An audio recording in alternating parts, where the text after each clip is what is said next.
Yan, maayong buntag mga kaigsuunan. Papunta uli ako dun sa aming bukid. Oo, magtatanim ulit kami ng mga gulay. Napapanahon ngayon yung pechay uli at saka yung bagyo beans. Maganda naman kasi at umuulan. So ngayon lang kasi nag-stop yung ulan. So ito yung pagkakataon din namin na dalawin uli yung bukid namin para kuha na rin ng panggatong at saka niyog. Tsaka maganda ang panahon pa, hindi maulan.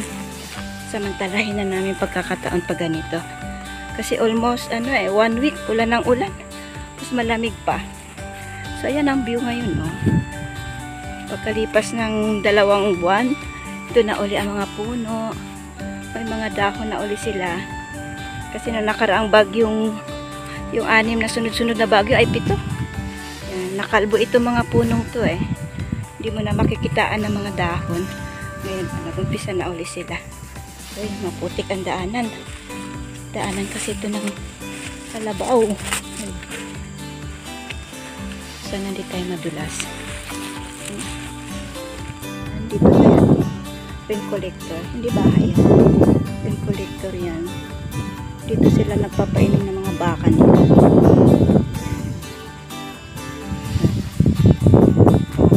Minsan ang asawa ko yan.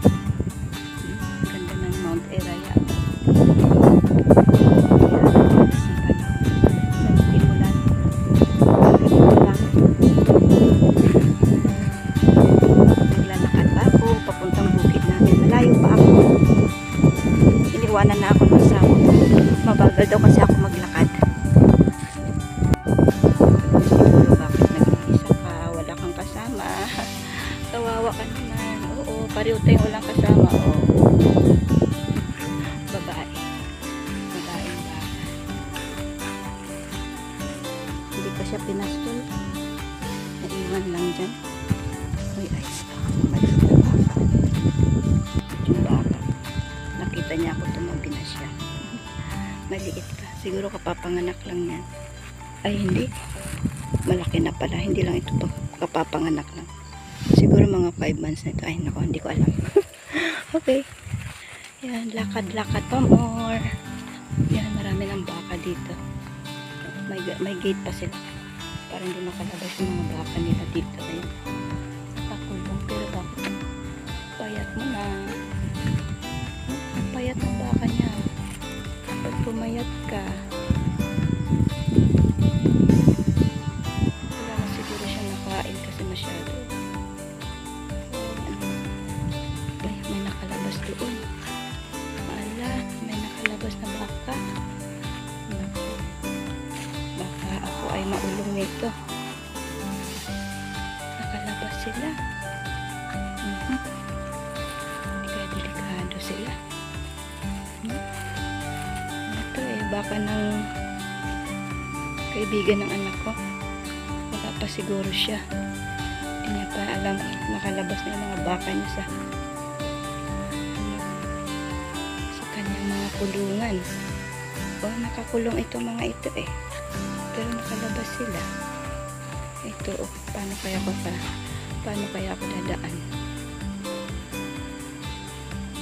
Ay, mabuti umalis naman siya. Mabuti, pinadaan mo ako. Ayun, tinakbo. Ay, salamat. Kalabas sila eh. Kalabas sila mga baka. Dito yung mga kasamahan niya. Yung mga kasamahan niya. Bakit kayo nakalabas? Maputik. Okay. Kararating lang ng PAL galing Manila. Alas, ano ba oras na yun? Alas 8 na. 8:30. Dumating ang PAL. Tinanghali siya ngayon. Dati-dati bago mag 7, andyan na yung PAL.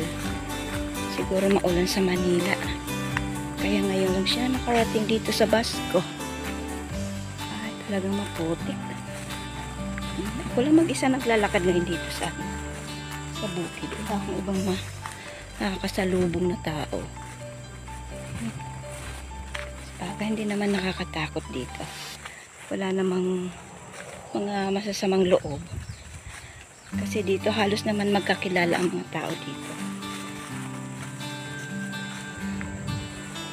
Konti lang ang populasyon ng tao dito sa Basco. Kaya magkakilala na sila. Magkakilala kami dito. Doon sa ibang bansa, ibang mga video napapanood ko, kinakain nila yung mga ganitong damo. Mga ganitong damo, kinakain nila ito. Ganun na ba ang ano ngayon? Buhay. Kinakain na ang mga damo. Kung ano kinakain ng baka, yun din ang kinakain ng parang siguro masustansya yun. Kasi tingnan yung mga baka, malulusog naman sila. Damo lang yung kinakain nila. Ang ganitong damo, sinasawsaw nila. Meron silang sawsawan eh.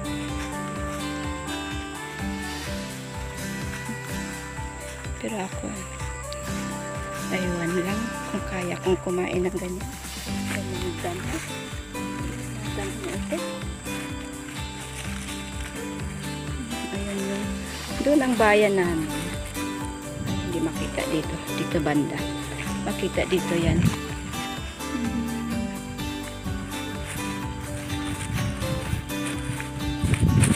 Paano mamaya? Ito pag may dala na kami. Mahirap ang daan. Madulas. Dala magpapasanin namin yung ano. Yung puti, kulay. Marami na lang tumubo ngayon sa pechay. Baka pa rin. Dadaan lang ako kaw. Diyan ka lang. Ayun, doon kami nakatira. Sa bayan na yan. Ayan. Tapos umiikot kami ng paikot. Iikot namin itong bukid na ito.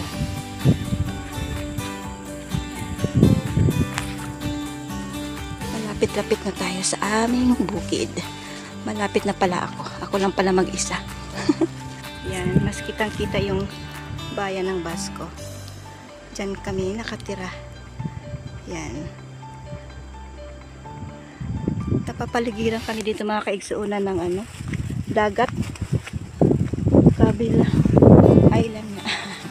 Kaya nga, island. Puro dagat ang gilid. Kaya kapag gumawa kayong mga dayo dito, hindi sila ligtas. Hindi sila makakawala. Huli sila agad. Wala silang matatakasan eh. Walang barko na ano, pampasahero. Meron na agad ng mga coast guard. Pag sinabing wanted ka ay nakaabang na yung mga pulis sa ano, pantalan kapag may cargo na barkong dumating dito. Pati sa aeroplano, may mga nakaabang na pulis dyan. Ayan. So, ligtas dito. Walang pwedeng salbahe. Bakit kulay brown pa dito? Mga damo. Ito po mga kaigsunan, ang bukid namin.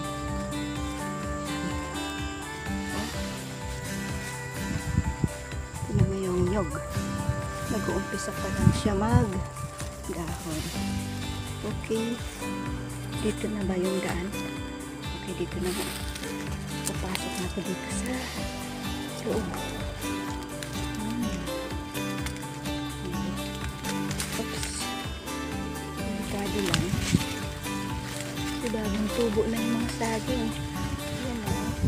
Ito yung mga nakasurvive sa nakaraang bagyo. Ito yung langka.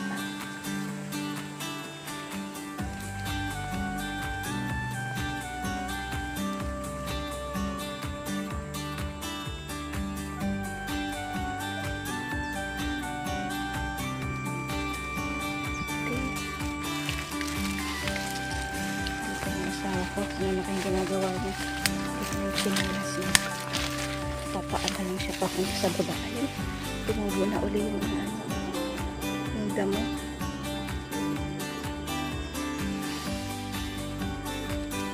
Ayan.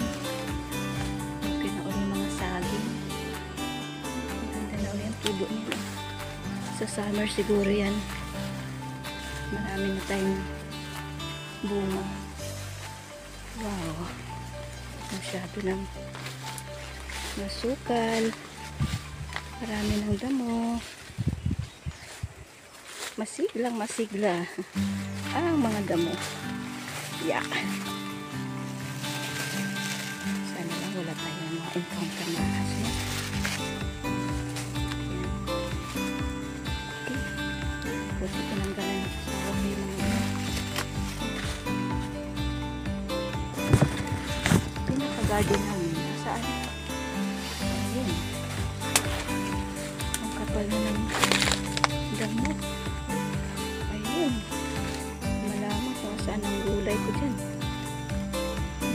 Tumutubo na ulit ang mga after ano to 2 months. Ay, namatay pala yung isang doon. Wala. Hindi na nakapagbigay ng ano yan. Iwan ko na rin sinilas ko dito. Madulas ako. Okay. Kawawa yung ating bukid. Oh, dito may luya akong tinanim. Saan na yan? Ang dami ng damo. Wow. Kawawa na. Ano na? Dulas. Nabasa kasi ang lupa. Halo-halo na sila dito. Yan, magbabalat na lang yung asawa ko doon sa baba. Ito may mga luya ako dito Yung iba nakikita pa. Ito yung iba. Yan, ito yung lilinisin ko sana ngayon. Linisin ko na muna ito dito. Yan. Kasi nung bumagyo, wala tayong makita ditong damo. Clear siya pero hindi namin na agad. Ayun, ang aking pechay. Ayan. Ay, bakit na nilaw? Kulay dilaw. Oops. Dali. Oh my. Woo! Woohoo! Ha? Ako lang. Ang tagal ng tagal ng motor. Hindi na pala mabubuhay yung nyug na yun pa, Hindi na pala mabubuhay yung nyug, yun, Patay. Kulay brown na yung dulo niya. Sayang. Matamis ang bunga niyan. Yan. Ito mga kaisuunan. Parating na tayo dito sa aking garden. Ayan. Daming pechay pero bakit na kulay dilaw siya?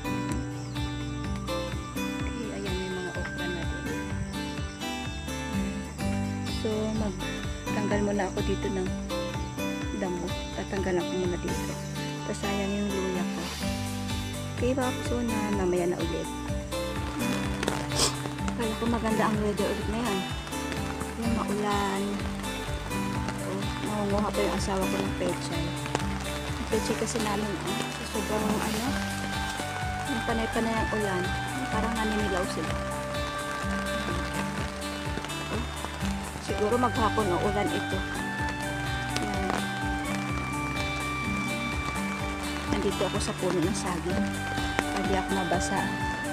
Ayun, natanggalan ko na ng damo. Kunti lang natanggalan ko ito. Maulan na. Yan, ano na kayang oras nila. Maaga pa naman. Sayang ang panahon. Yan, ng luya. Yung ibang mga luya, nabunot. Kasi naghahalo na yung mga damo. Saka luya.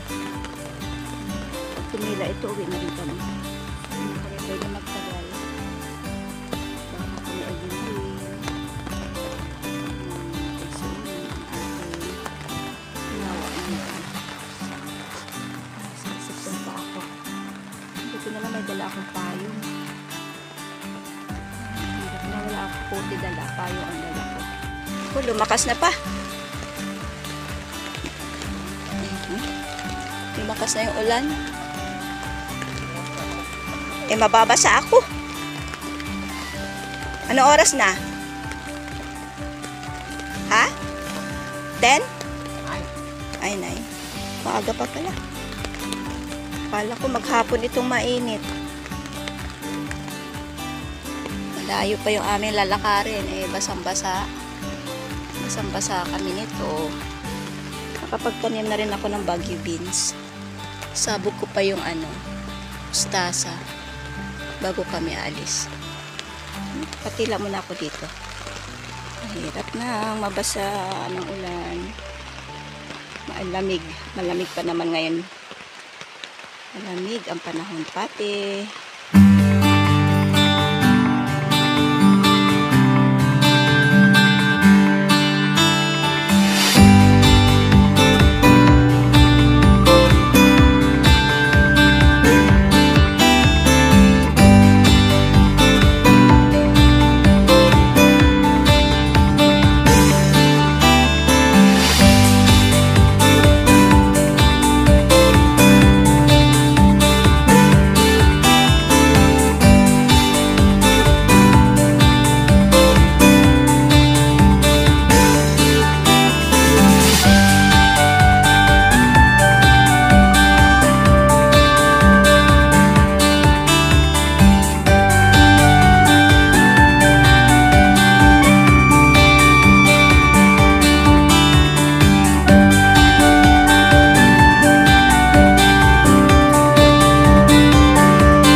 Nasugatan siya. Nasugatan. Kaya medyo masakit na rin. Tanggal kasi ako ng nakalimutan ko magdala ng guantes. Kaya tuloy, marumi yung kamay ko. Yan lang mga kaisuuna ng aking video for today. Thank you. At sana po huwag kayo magsawang manood ng mga video ko. At paki-subscribe na rin po. Yan. Okay, thank you po sa mga nag-subscribe. Okay, iniwan na ulit ako ng asawa ko. Sige, susundan ko na siya.